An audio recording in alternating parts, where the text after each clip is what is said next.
Hello everyone, આજે આપણે બનાવીશું ચીઝ પનીરના પરોઠા. એની માટે આપણને જોઈશે ચીઝ અને પનીર. બંનેને સરસ રીતે છીણી નાખવાનું છે. ચીઝ પનીરને સાથે મરિયા લેવાના છે ફ્રેશ કચરીને. ચીઝની અંદર મરચાં નાખવાના છે ક્રશ કરીને, મીઠું નાખવાનું છે અને ચાટ મસાલો. બસ આ 4 વસ્તુથી જ મેં ચીઝ પનીરના પરોઠા બનાવ્યા છે, જે મારા બાળકોને ખૂબ પસંદ આવે છે.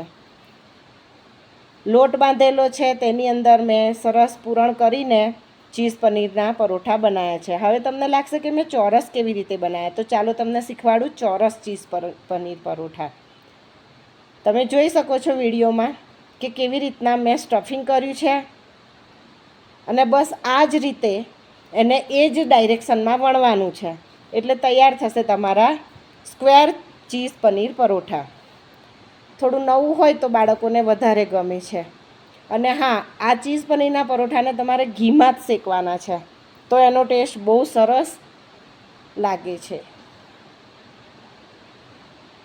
તમે જોઈ શકો છો કેવા સરસ એકદમ ગમે એવા થઈ ગયા છે કલર એનો.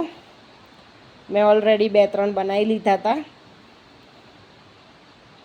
તો સવારે ગરમા ગરમ ચા અને પનીર ચીઝના પરોઠા સાથે જે આનંદ આવે છે ખાવાનો, ખરેખર બહુ સરસ આવે છે. જો તમને મારી ચેનલ ગમી હોય કેન્યા લાઈફ વિથ ફેમિલી, તો એને સબસ્ક્રાઈબ કરવાનું, લાઈક કરવાનું અને શેર કરવાનું ભૂલતા નહીં. Thank you.